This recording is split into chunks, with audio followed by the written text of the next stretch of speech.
This is one task we have taken, a Bhagavad Gita study, and it's important that we finish the discussion of the chapter after everyone learns, at least goes through the chapter once. Because what Narasimhamurti ji told just now has much to do with this chapter. That's why it is very timely that what he spoke about people living selflessly for the sake of others, loka sangraha, with the only goal to do good to the world. They have no personal ambitions, ideas, desires of their own. That is the essence of karma yoga. We started in Bhagavad Gita, where a confused and despondent Arjuna, totally attached to his own ideas, asks Krishna to turn the chariot around and let's escape from the duty. But Sri Krishna, being a very good teacher, very strict teacher, ensured that Arjuna does not run away from the battlefield. Rather, he learns in that classroom of a battlefield as it was designed by Sri Krishna to teach some of the greatest truths, not only to Arjuna, but through Arjuna to the entire mankind. And we learned how Sri Krishna analytically, carefully, step by step, teaches Arjuna that there is no point in you crying like this.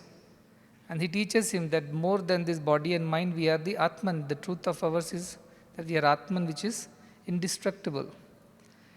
And this body simply undergoes changes. Dehinosmin yatha dehe, kaumaram yauvanam jara, tatha dehantara prapti. So once we die, we again attain another body. Vasansi jirnani yatha vihaya. And he explains the truth of Atman to Arjuna. But it does not go into Arjuna's mind very quickly. So he says, don't worry, ascharyavat paschiti kaschajenam. A lot of people look at it with wonder, try to understand, but they don't understand. So you are not new. It is a concept which is very difficult to understand. So even if you don't understand that, let us go to the next step, which is to do your duty. You are a kshatriya, you are born to do your duty, which is not just to protect yourself, but protect dharma at large. Just because it is not your problem, it doesn't mean that you won't act. As Kshatriya, as the king, it is your duty to protect the interest of all the subjects, irrespective of whether it directly affects you or not as an individual. And then he says that if you fight, then you will attain, and if you die in the fight, you will attain Swarga. If you win, anyway you will enjoy the entire earth. Bhokshase mahim. So why do you worry? Either ways you make a decision and fight. He coaxes Arjuna. Then he goes on to tell, till here it was a Sankhya Yoga. He teaches him that this is important for him to act, because if he does not act for whatever reason Krishna is telling, people will laugh at him. And for ages, his enemies will make mockery of him. So it's better to die than to live with a bad name. So fight. Then he tells him how to fight the battle also. Now that you know, you will fight for one reason or the other. It could be because you are Atman, everybody is Atman and nothing is destroyed. Nobody destroys anyone. So don't worry, we were there yesterday, we are here today, we will be there tomorrow as well, because we are Atman. If not that, at least for your duty's sake you do, because if you don't do, people will laugh at you. And that is worser. So let us fight. But then he is also concerned how this Arjuna would fight. Will he now become very angry and remember all the bad that was done by the Kauravas and become aggressive, and with anger and hatred would he fight? Or is there another way to fight this battle? And then he teaches him that, see, while you fight this battle, you must fight with the idea that you are doing just your duty, discharging your duty. Samad sukha dukkha samekritva. Don't be influenced by the outcome of this battle. You do what you have got to do, that is your dharma. And how should you do it? He says, do it well. Karmanyeva adhikaraste ma paleshu kadachana. Don't worry about the outcome. Do it well. Yoga karmasu kaushalam. Do it perfectly to the best of your abilities. And don't worry about anything else. Samatvam yoga uchyate. Do it with equanimity, where you are not affected by whatever happens out of it. So he teaches him the attitude behind how he should act. He calls it as buddhi yoga, and teaches him to discriminate and perform his action without the attachment to the outcome. And then he teaches there are people who do like this, prajna pratishtita. There are people who are established in the highest knowledge. As Arjuna gets confused, how is it possible to act without desiring for results? And even if results come, should not be affected by what kind of results come. Sounds totally insane. Who works in the world without expecting any outcome? good or bad. And how can somebody remain steady even in an adverse outcome also? So Arjuna is confused. He has never met somebody. He asks Krishna, and Krishna explains what happens. Sita Prajna, what kind of people are they? How they behave. They have become desireless for themselves. They do it for the sake of others. And he teaches them how they control their senses, how their mind is within their control, how they use their buddhi to discriminate and act for the sake of doing their duty. They are not affected by anything, praise or blame. So this is how the chapter goes on. And now Arjuna is again in confusion. See, Arjuna is an eternal jignasu and a person who asks questions. And our scriptures have so wonderfully designed all the teachings in a question and answer methodology. Kathopanishad is like that. Bhagavad Gita is like that. Prashnopanishad is like that. In many places, even Mundakopanishad begins like that. So it is a methodology that our ancient teachers have adopted. Now what you call FAQ, frequently asked questions kinds. So Arjuna is asking all possible questions that can come to any sadhaka anywhere in the world. Even today, after 5,000 years, people may get questions, and Arjuna is finding answers to all those questions. So Arjuna is just representing us. How he is representing us? Because he has to perform his duty like all of us. We are teachers, we are doctors, we are engineers, we are students, we are devotees, we have a duty to perform. And in this loka, this world in which we live, there are many worlds as you know by now, but in this world, this is karma bhumi. Action is the most important thing in this world. And everybody has to perform action. Nobody can say, I have nothing to do here. I don't want to perform action. It is not possible. Ashtavakra said, even closing and opening an eye is an action. So forget about saying, I don't want to perform. Everything is action here. Whether you want to do it or you don't want to do it, you'll end up doing actions. So, what is the consequence of actions? Results. And what is that consequence of that? If you're attached to the results, then you are born again. And our concept of two things are there which are fundamental to Sanatana Dharma. One is karma and is karma prabhavas, which leads to punarjanma. So these two ideas are only existing in Sanatana Dharma.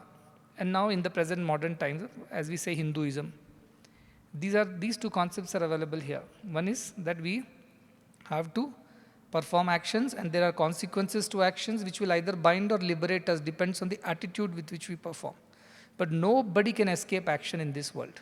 Even the one who is simply sitting quietly, opening and closing eyes also is action, for which he will be bound, unless the attitude is right. Second thing, how to get rid of this punarjanma, punarapi jananam, punarapi maranam chakra. Your actions have to be performed correctly. The key lies there to liberation. Key is not later. Key is in the action that we perform and the attitude with which we perform. That is why Karma Yoga is so important. See, if we all want to lead a peaceful life, happy life, free life, where we are not bound by the consequences like a slave to our karmas and karma's consequences, dragged from womb to womb, as Yama says, mrityo samrityo vapnoti, ya ihanana eva pashyati. The one who does not understand this truth goes from death to death. He doesn't even say birth to birth, because he thinks that birth is a useless birth, where you did not attain the highest wisdom. It is a wasted birth, so it's as good as death. So that is how Yama puts it. Death to death that come who do not understand this concept. So listen to this concept very carefully. Karma Yoga is the key for one to liberate oneself. And why it is important in this loka? Because nobody can escape karma. Everybody has to perform action. But what kind of action should we perform, and how should we perform that action, with what attitude, is Karma Yoga. Karma is everywhere. Karma Yoga is only for few who understand this concept. So I will not go through all the shlokas, but some very important shlokas. Let's begin with Arjuna's confusion. After having heard the whole second chapter, Sankhya Yoga, and a part of Buddhi Yoga, and having also learned that there are people who can lead lives like this, completely detached, unaffected, equanimous, which is a foreign concept to Arjuna as of now. He asks this question to Krishna. Jayasi chet karmanaste mata buddhir janardana tvakim karmani ghore mam niyojayasi keshava. He says, just now you explained there is a wisdom behind everything. Those who are wise ones, they are not having any desires to do anything. They are free from all desires. And therefore, that is better, seems like that buddhi, that jnana is better than performing actions. Because once you perform action, you have to worry about results and consequences and things like that. So I rather be somebody who does not want to perform action, but rather be established in the prajna. How that is possible, not possible. But Arjuna thinks that there is a way out, that I can directly become a jñāni and I don't have to fight this battle. So he's going back to the same point that he doesn't want to fight the battle. So he says, when you say that jnana, that wisdom, that wise prajna is better than performing these kind of actions, then why are you pushing me into such a terrible war? I don't understand what you're saying. I know that you mean well, but somehow I don't understand. So he says, so I am confused. Buddhi mohya sivame. I am again confused. Which way to do? Should I become a gyani and become a sita prajna, or should I perform action? Please clarify, he says. Tadekam vada nischitya yena shreyo hamapnuyam. What will give me better results? What is good for me? Please advise me. Please guide me, he says. Is this not a dilemma for many of us, choosing to perform or not perform? Many of the people come and tell me, Swami, you are putting us to do these things. Again, we will get bound by our actions. Please allow us to meditate whole day. But I know what happens after 20 minutes of meditation. From vertical, they become horizontal. And that becomes karma. Nidra is a karma, by the way. So they'll perform karma irrespective of what they try to do. So I am saying, instead of going flat on your bed, get up and walk around and do some work. This is what I am trying to tell those people who claim that they would rather meditate in their rooms, but not come to work in the offices or in the field or anywhere that I give them work. They say, no, this is all karma. I don't want to be bound by karma, you see. I'm here to attain jnana and sit in my room and meditate whole day. This chapter is especially directed straight towards such people who have such ideas about escaping action. So our Krishna says, he's very compassionate. See, Sri Krishna's teaching, I always appreciate the way he puts his concepts. He did not say, Arjuna, oh fool, what have you not understood? I have explained so much. But he simply starts, see Arjuna, your doubt is quite genuine. Loke asmin dvividha, two kinds of people are there in this world. Nishtha pura prokta mayanagha. What I have told you about just in the last chapter, there are two kinds of people. What kind of people? Jnana yogena sankhyanam, karma yogena yoginam. Jnana yoga, some people love to contemplate, meditate on the higher truths, and they are like that.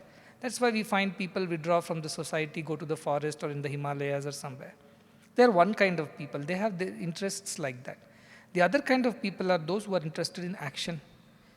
They'll do something or the other. If they don't do good things, they will end up doing bad things. So they have to be busy. So there are two kinds of people and two kinds of paths. So Sankhya Yoga, Atma exists, is an illusion, is one category of people who think like that. The other category, they have to perform actions. But what kind of action?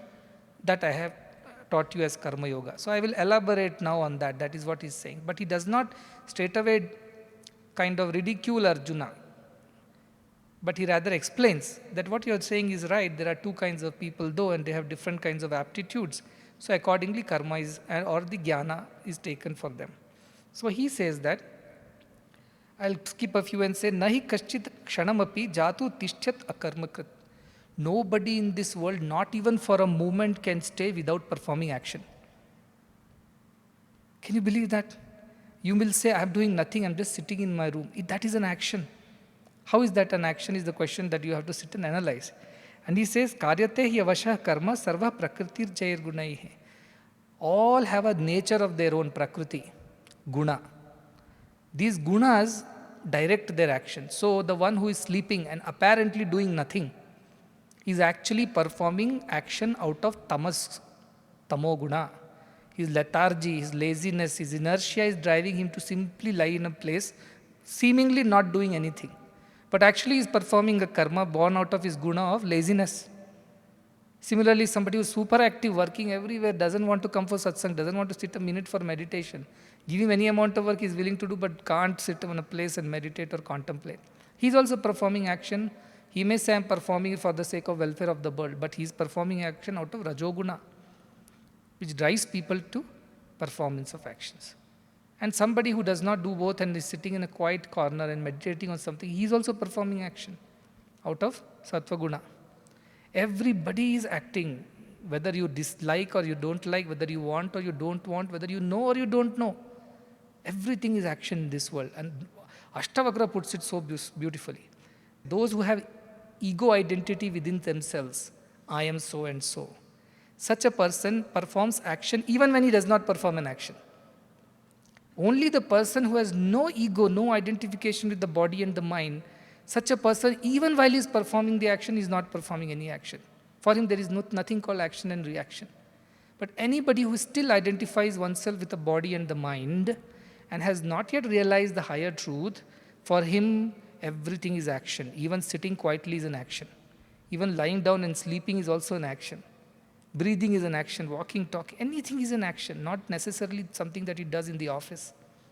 Everything is an action for such a person. So the same concept Krishna is saying, nobody in this world can sit for a moment without performing action. So that crucial is to know now how to perform the action so that we don't get bound by it. Can we escape action? Answer is a straight no. So how do we perform action so that we don't get caught? This is how you perform, he is explaining. He says we are all born with certain gunas. In old times, in our children when we were young, small babies, they put a few things in front of them. Do you know that method? They put a little pen or pencil and put some money, gold coins, put some items of play and things like that. And Guru will come, and generally it happens during the Namakarana ceremony, and tell you go and pick up. The child is naturally attracted towards certain things. Somebody picks up the pen and the paper, somebody picks up gold coins, somebody picks up, some things to play. Based on that, we kind of conclude what kind of gunas are there in this child. And based on that, we understand what the child is going to be in the life. Because we know we are coming from our, many births are there, we have been there in the past. And therefore, we bring all those ideas, aptitudes with us, which may not be fully expressive. But if you really want to know what a child is capable of, what a child is keen about, watch the child before the child becomes 5-6 years old.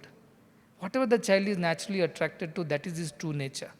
He may live an artificial life from 6th year onwards once he is taught how to behave, not to behave, what to do, what not to do.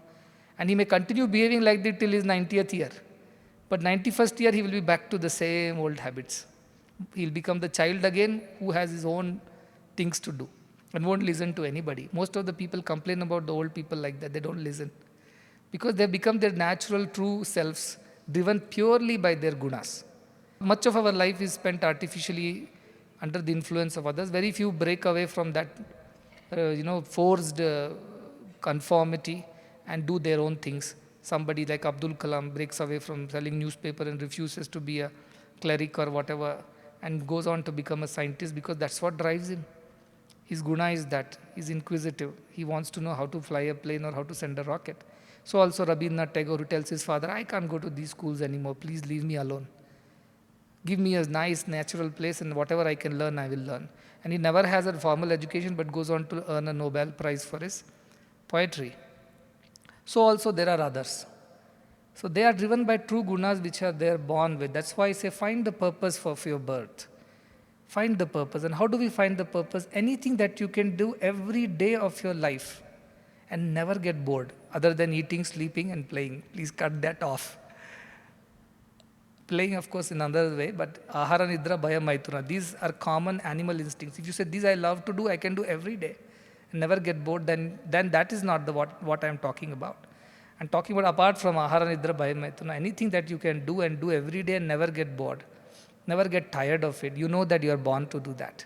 Anything that makes you feel like an effort while doing, you know that is not what you're naturally inclined to do. So your guna will not allow you. Then you will say, oh, I'm born with tamoguna, what can I do about it? I sleep all the time. Don't question me, don't scold me. People may say like that. So for that also he comes and says, that Krishna says, there are people who are like that, who are confused about the truth and things like that, and they might say things like that as you said, that we don't want to do or we are born like that, what can I do about it? I'm lazy, I'm born lazy. This is how I am, this is my guna karma. And I will continue to be like that. So for that also he tells, and he goes on to say after some time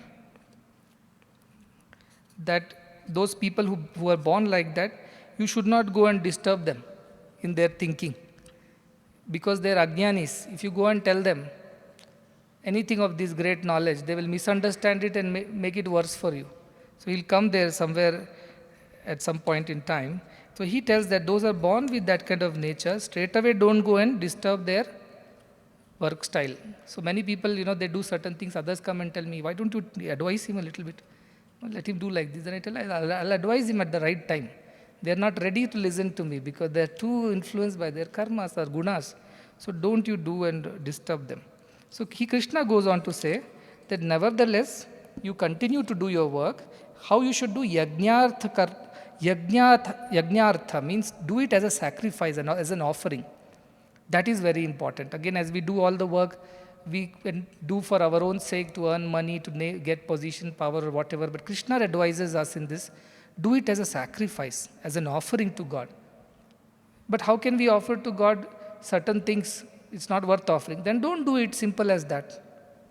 It's simple as that. Is it worth offering to God is the question. Whatever you're thinking, speaking or doing, is it worth offering? Yes, then do it. If not worth offering, don't do it. What you eat, can you offer it to God? Yes, then offer it. What you eat, you cannot offer to God, then you better not eat it. It's not worth. So he advises that while you control your mind and senses and become detached and work in the world, all that stuff, the attitude should be that of offering. So make note of this first point. First level of getting rid of karma prabhava is to make it an offering. So karma yoga, after karma yoga comes the chapter jnāna karma sannyasa yoga, and then comes karma sannyasa yoga. So these are different concepts. The first level of concept in karma yoga is that everybody is born to do some action. We can't escape that. Now better do the action as an offering. Keeping your mind, senses steady and controlled, do every action as an offering. That's why I say a simple mantra can save you from all turmoils. Krishna arpanamastu. But then you offer junk to Krishna, he's not going to accept it. They'll be returned back to you. So offer only that which is worth offering. So yajñārthat karmano anyatra lokoyam karma bandhana. Because anything else you do other than the attitude of yajna, it will bind you to the world. It will create a desire, it will create a cycle, and you will be bound more and more. It's like a quicksand, The more you put effort, the more you sink. So that is the idea. But as a yajna you perform, you are liberated. So anything can be yajna. I always say, you brush your teeth, consider it as a yajna. You're cleaning your teeth so that when I pass by, I have a nice fresh breath coming from you. How do you want to present yourself to God? If God comes and says, I want to look at you, you're not going to go unshaven and without brush, unkempt, or wearing some dirty, unironed clothes. You would make the best presentation. That is yajna. You are not doing it to impress somebody in the audience or impress anybody else, or even for the pride of being to look beautiful. You're simply doing because you should be presentable. This is the best you can do when you want to see God or when God looks at you. So I insist, please shave and come. Please have your clothes ironed. Please have all the buttons in place. Please comb your hair. Please have bath and things like that. Because that karma is also yajna, if you take it with the right spirit. Don't do it to impress somebody. Don't do it for looking better than what you are. All that are lower ideas. Anything, when you're studying, do it as a yajna. Why should I study and become whatever I want to become? So that I can be of use to God. I can be of use to people. That's yajna again.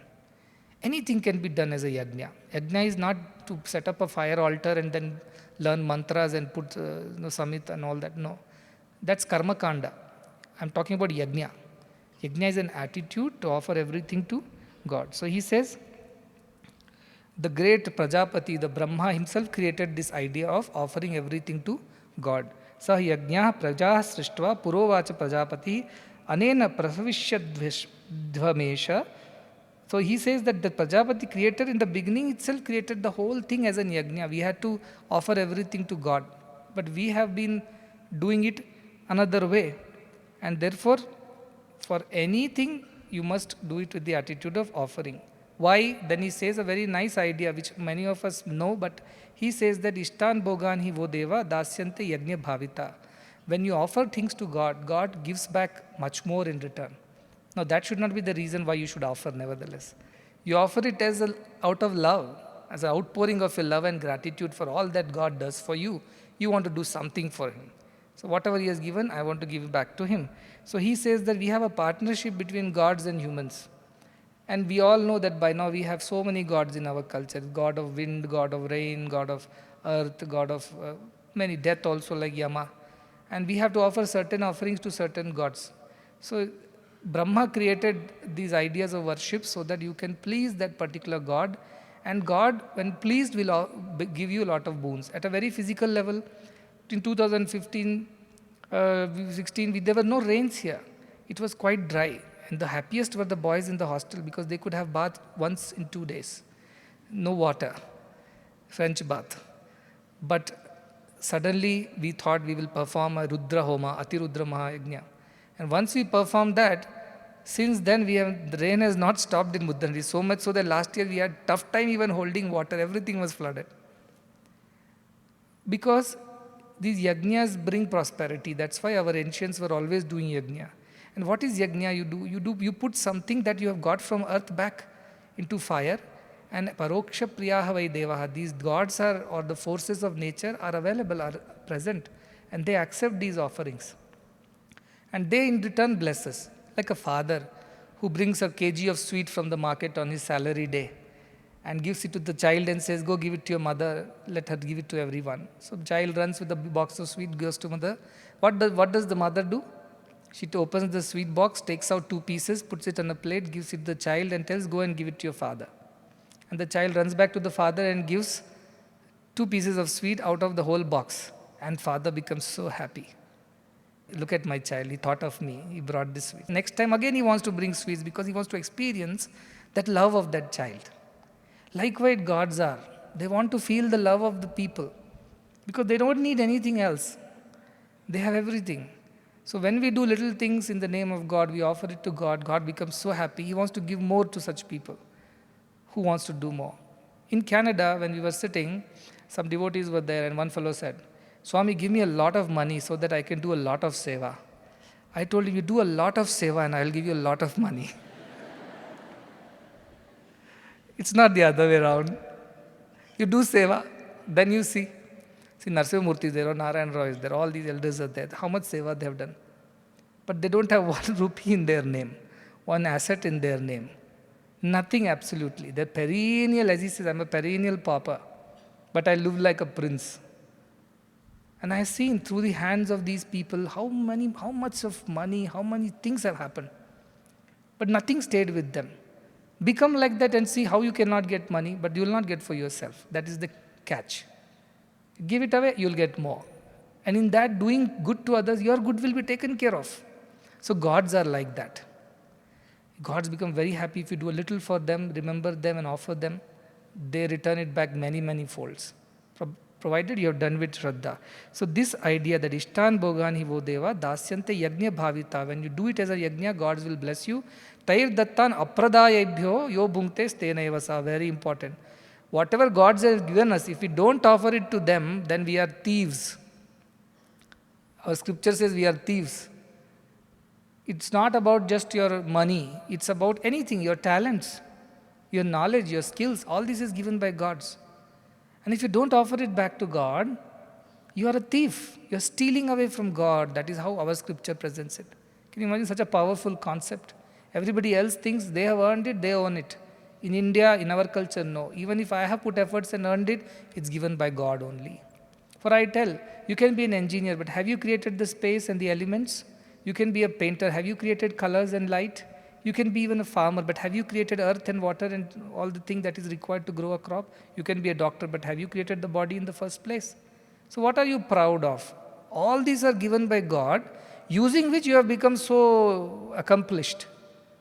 How do you claim it as yours? You are a thief. You are stealing it away from God. You are stealing the credit from God. You are stealing what belongs to God by calling it as your own. So that is the idea. In our culture, we were so clear, nothing is owned by us. We are just custodians, trustees. Our children are not owned by us. They are sent by God. They have their own karma.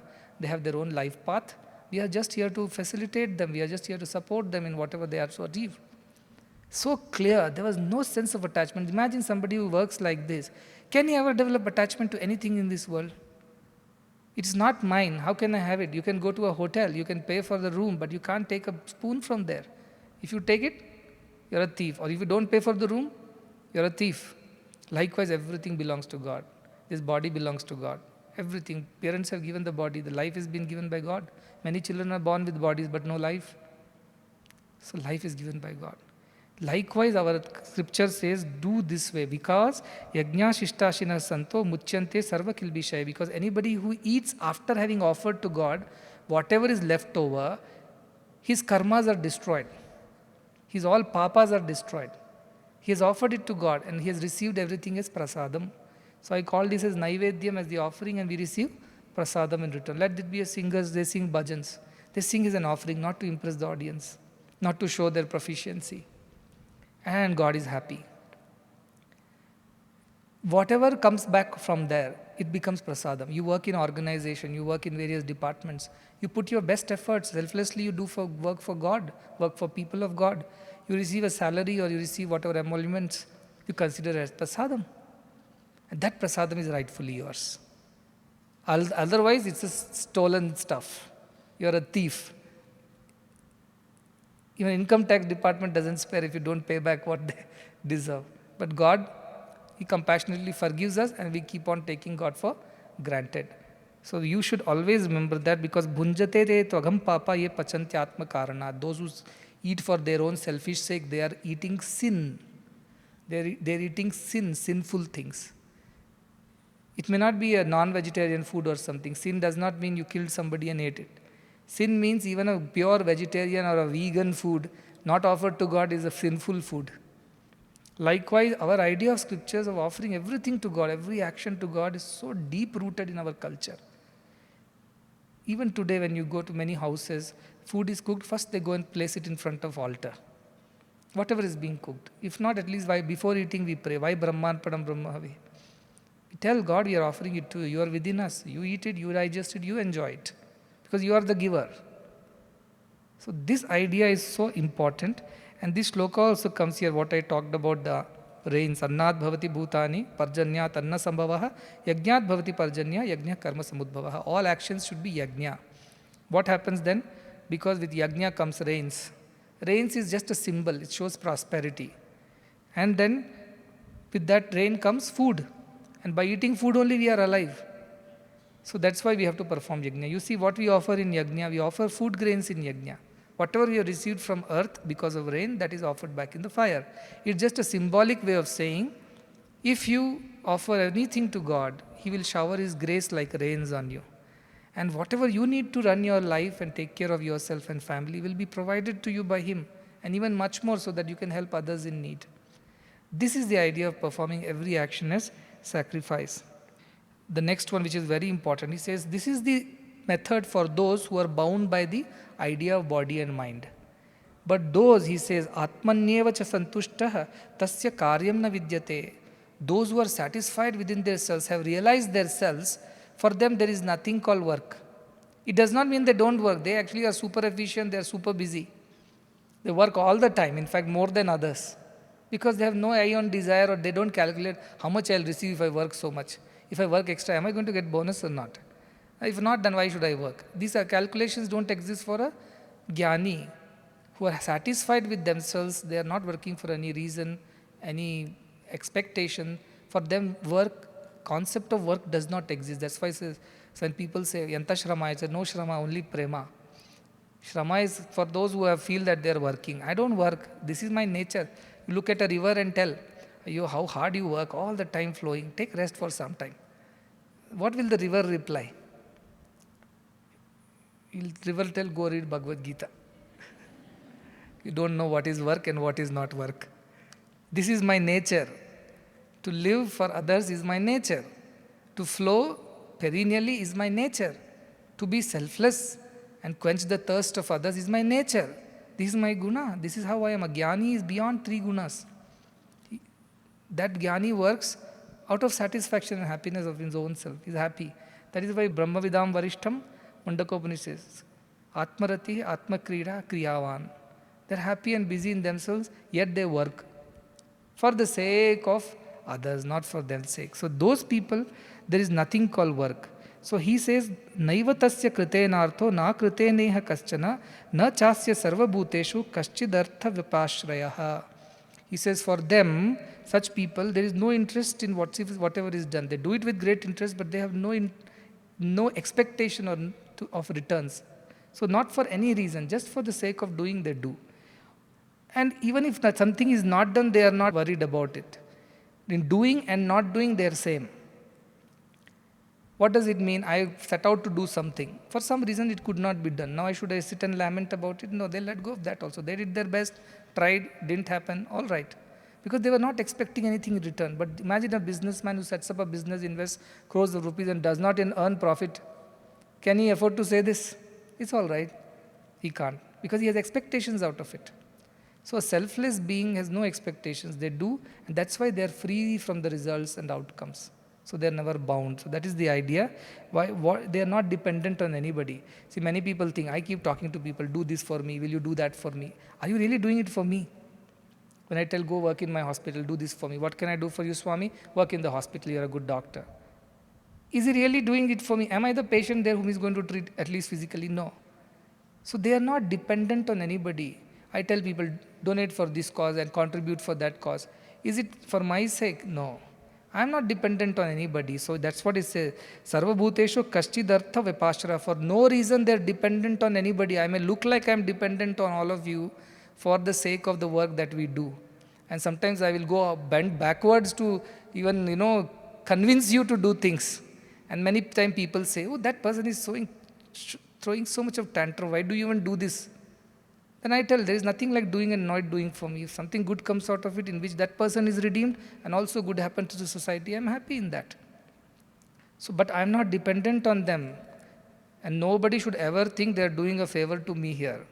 Be mindful of that. If they think that mithyachara, Krishna says they are behaving in a falsehood way, in a hypocrite, they are hypocrites. So you are not doing a favor to me. So anybody thinks that, oh, I came here, I am singing for you, I am cooking for you, I am doing this for you, do that for you. How much I am doing for you? They are the biggest Vimudhatmas. Because they are thinking they are doing it for somebody else, for me. I am not dependent on anybody. I am only doing for the Loka Sangraha, for the sake of others. Nothing for me. Therefore, I have no bondage, I have no expectations, no desires, and nobody can ever blame me that I did this for you and you should have done this for me. No, that doesn't exist for me. Because nothing I do for myself. So this is the idea. Because he says, Krishna in the next sloka, asakto hi acharan karma paramapnoti purushaha. Such a person who is unattached to the work will attain the highest. Now karma is to jnāna. You do your actions like this as yajna, without any attachment, do for the sake of others, without any dependency on anything, you will attain the highest wisdom. You become a gyani. That's what he tells him.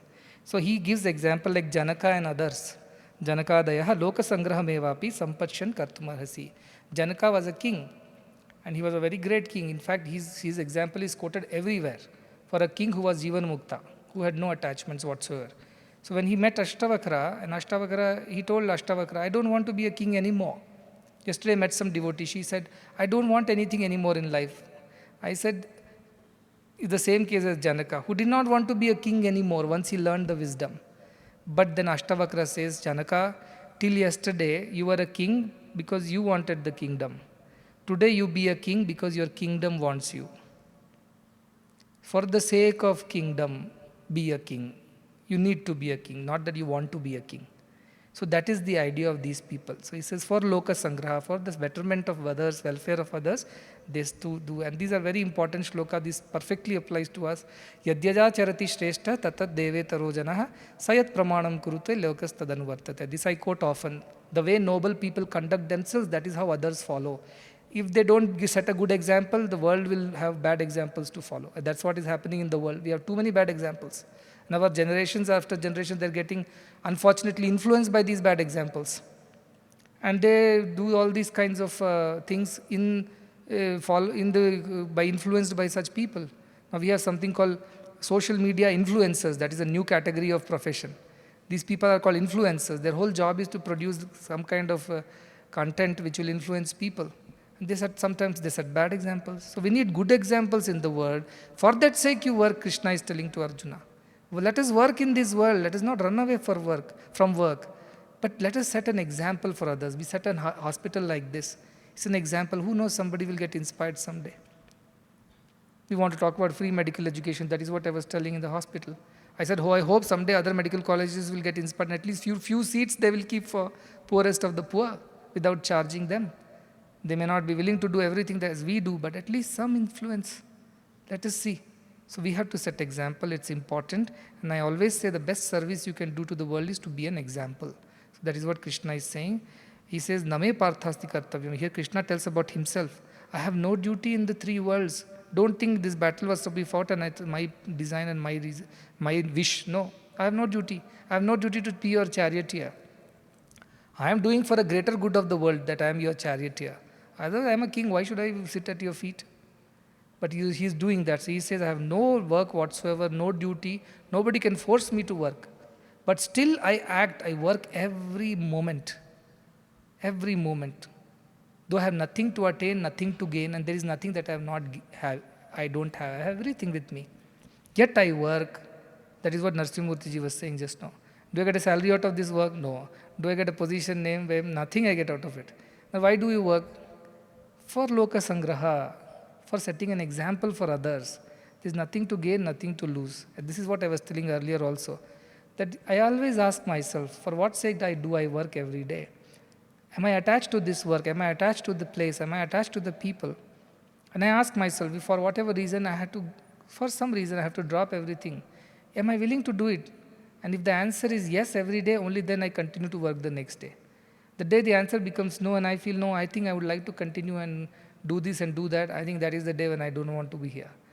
I have to be here and do what I need to do as long as I'm not attached to it. That is the idea. You do it for the greater good of the world. And he says, those who follow my example, whom I have told these things, they benefit. And Krishna says very clearly here that if I stop working even for a moment, the whole world will be destroyed. Here Krishna is not referring to himself as Sri Krishna, the son of Vasudeva. No. He is referring to himself as the very Paramatma, whose presence makes everything happen. If God goes out, nothing remains. Kimatra parishishyate, that's what Kathopanishad keeps reiterating. What else is there? If he's not there, then nothing is there in this world. We are all shadows, we are all illusions. The object, the original, the real is him, is that divinity. So Krishna is first time referring himself like this, and he will reveal a little more in the next chapter. See, you have to understand, Arjuna does not know who Krishna truly is still. You have to assume like that. He thinks he's his brother or his cousin or friend. First time he became his guru. And now Krishna slowly wants to tell him who he really is. And he says, if I don't work even for a moment, the whole world will get destroyed. And Arjuna actually should think, but Krishna is not working for the whole world. How does it apply? But here Krishna is revealing his true nature slowly in Bhagavad Gita one by one till he takes him all the way and shows Purushottama yoga is there and he reveals his Vishwarupa Darshana. He'll take it to the highest. But here he already started sowing the seed that Utsideyu rime loka na kuryam karma chedaham. If I don't work even for a moment, whole world will come to a standstill. Because divinity is the reason why we are all doing what we are doing. Na pranena panena matyo jivati kasyana itarena tu jivanti yasminetau upashritau. We are living because of something other than breathing. Just because we breathe, we don't live. We are living, so we are breathing. And that life is happening to us because of divinity. And here he says, Na buddhi bhedam janayed ajñānam karma sanginam joshayet sarva karmani vidvan yukta samacharan. 26th shloka. This is what I was referring. There are people who are doing work ignorantly. Don't go and disturb them. Let them continue. If you give him gyan, what is this anta maya, what is going to attain out of it, everything will become dust, you will confuse them. Because they haven't understood your level of understanding of spirituality, you will confuse them. They will give up doing whatever they are doing also, thinking that karma is going to bind us, so let us not do any action. They will end up in inaction and world will come to a grinding halt. So people who are men of wisdom like Krishna here, though he knows everything, yet he is taking Arjuna step by step. Learn karma yoga first, then I will teach you karma sannyasa yoga. Don't you jump straight away there. This is how Krishna patiently is teaching. When I tell you, I know many people come here and say, I want to attain the wisdom, I want to realize the self, I want to feel oneness everywhere. I tell yes, yes, yes. All that will happen. First you go to the kitchen and cut vegetables. Begin there. I want to feel the oneness with the whole creation. Yes. It will happen. First you teach our students next day's physics and maths. I want to be Atma Gyani, Jeevan, Mukta. Yes, it will happen. Go to the hospital and serve the patients. Begin there. This is what Krishna is saying. Don't you disturb people with their gunas. Just because you know more than them, don't try to influence them. Let them continue. A time comes for everybody to know the truth. As they purify themselves by doing selfless action, they are ready to receive the truth. That is when it has to be told, don't go and confuse them. Instead, what you can do, he says, Joshaye, inspire them to do what they do better by your example. So why people work? Gyanis work in the world to create example and inspire the others also to do their job well as an offering, as a yajna, so that they'll purify themselves and one day they're ready to attain the jnana. And Krishna reveals the secret, prakrite kriyamanani gunaihi karmani sarvasha ahankara vimudhatma kartaham iti manyate. All people are driven by their gunas. Nobody is free of gunas. Only a gyani who is beyond 3 gunas is free. All others are driven by gunas. But they think they are doing, but their gunas are making them do. We have a very good example. A boy is there all the time, he sleeps. Anytime, anywhere. Whatever you do, you blow a conch, like Kumbhakarna, his guna. He'll sleep. Whatever you do, he'll sleep. Whatever you do, he'll eat. Bakasura. You can't change them because they're so deeply steeped into their gunas. But slowly they can be purified in the company of good people, get inspired by seeing their example and overcome their guna, transcend it one day and become a jeevan mukta. That is the process. But Krishna says everybody is driven by guna. Why a person wants to do MBBS and cut open hearts? Somebody else, a poetic heart, will faint at the sight of blood. But a doctor is excited to do operations because their gunas drive them to do so. So that is what Krishna reveals. Don't think it is you who is doing, your gunas are pushing you to do that. Only the one who has transcended that guna is free and he is doing things as per his happiness and not driven by any duty, not driven by any guna. Such a person is always free. And he goes on to tell, guna guneshu vartanta iti matva na sajjate. Remember this, that gunas are pushing you to do the activity according to their likes and dislikes and be detached from the activity. So a doctor who is excited to do a surgery is his guna of being a doctor that he is doing that. He should remain a detached, differentiate. Atma is not attached to these actions and reactions. That way you differentiate, he says. And then he says that don't disturb those who are already steeped in gunas. They are yet to attain that knowledge. Don't be too early like a small child who knows sun rises in the east and sets in the west. You go and tell him that sun does not rise and set. It's earth which is going on revolving. That fellow will be confused. And he will rather think you are a fool who does not know your subject. So don't go and talk to those who are not ready. Na putraya datavyam, na shantaya. That's Shvetashvatara Upanishad said. Don't give this knowledge to just anybody who are not ready for it. So let them work their way through karma yoga. And he continues, says, Mai sarvani karmani sanyasyat adhyatma chetasa. Remembering your divinity, work. And that way, nirashi nirmamo bhutva yudhyasva vigatajvara. Get rid of this fear of I don't want to do, or this attachment. Become a person without expectation, without attachments, and fight the war. Krishna is again coming back to the same original point. You have to fight the war. You can't run away. And he says, Shraddhavanto anasuyanto muchyante tepi karmabhi. Those who listen to my teachings and don't find faults with it. Many people find faults with it. Anusuyanto, they should be without finding faults with my teachings. Who follow it, they are redeemed. Shankaracharya was there, he was walking. You know what happened? His disciples who were following, they were watching Shankaracharya. He became very thirsty and he went to a toddy shop. Toddy, village liquor. And he asked, I'm very thirsty, give me something to drink. That fellow gave him a pot of toddy. And he drank it in one breath. And all the disciples thought, look at him, full pot he drank. He calls himself monk and all that. And look at him, he's enjoying a country liquor. Anyway, after some time, again Shankaracharya is thirsty. And he looks around and there is a kind of iron smith who melts iron and makes pots and things like that, articles. He tells him, I'm very thirsty, give me something. He gives him a hot molten iron. And Shankaracharya drinks that also and walks away. And then disciples thinks that, okay, so I should not compare myself with him. Because I will think like that, see how he lives like this and he asks us to live like this. But I am unattached. If I give you the same things, you will get attached in one day. And then you will suffer. So don't you compare directly like that without knowing the truth behind. So he says, become like that, follow my teaching, don't find faults with my teaching, and you will be redeemed. And goes on to say, the indriyas are like that, they are always having raga and dvesha, attachment or aversion to everything. If you like something, you want to eat it. If you don't like something, you want to reject it.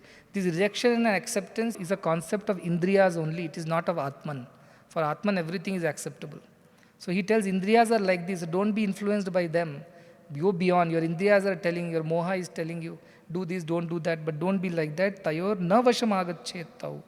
Don't get influenced, because hyasya paripantino, they are like highway robbers. They will steal away things, they'll distract you. You look this way and they'll steal away whatever you have. So be very careful, don't be controlled by your indriyas, and do your duty. Shreyan sadharmo viguna paradharmat sanushtitat. Swadharme nidanam shreya paradharmo bhayava. Whatever duty has been given to you, your dharma has been given to you, do that dharma. That's why we had divisions in the society. Everybody was supposed to do certain kinds of roles. All cannot do each other's role. Mouth can do hand's job, hand cannot do feet's job, feet cannot do stomach's job. It does not mean they are superior or inferior to each other. Likewise, everybody had a duty according to their guna dharmas. And they were told, you this you do, this will be best for you. And that's how people were able to perform duties, and society was in harmony. So Krishna says, do your duty as a Kshatriya. Don't try to become a monk at this point in time. Don't try to be sannyasi at this point in time. That is not going to bring you good. So Shreyan Sadharmaya Nidanam Shreya. Better to die doing your duty than to copy somebody else which you are not. Many people try to copy others, but they are not. And they are neither get this nor get that. They are all confused.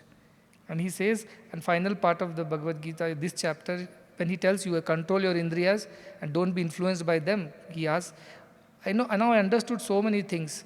We should do our duty. Then why people commit sins despite knowing all these truths? It's very important for youngsters. Yatha kena prayuktoyam pavam charit purushaha. Why do people commit sins despite knowing all these truths? Anichannapi vashneya baladiva niyojitaha. As if they've been forced to do this, even though they don't want to do it. Many times children write, I don't want to do it, Swami, but I got angry again. I didn't want to do this, but I did it again. Why do I do this when I know I shouldn't be doing it? As if I've been forced to do it. Gunas are there, no? They push you. So Krishna says, Kama esha, Krodha esha, Rajoguna samudbhavaha. This Rajoguna in us pushes to develop desires and become angry when desires are not fulfilled. This Rajoguna pushes us. Tamoguna people have no desire, lying around happily. Jada.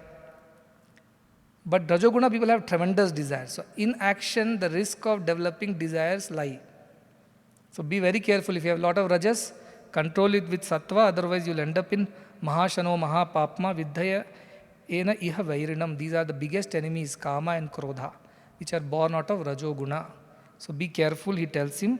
And he says, dhume navriyate vahini, like the smoke covers the fire, like the dust covers the mirror, like the womb covers the fetus, likewise these kama krodha cover the jnanam in you. It does not allow you, though it is there, it does not allow you to see what? Desires and the anger that arises out of it. So get rid of desires is what he's saying. Selflessly work for the welfare. And he says, what kind of these are? Nitya Vairina, they are your constant perennial enemies. Not that they are enemy on Sunday and Monday they'll become your friends. Your desires and angers are your enemy forever. So get rid of them, he says. Kama rupena kaunteya dushpurena nalena cha. Very important. He says this is like an insatiable fire.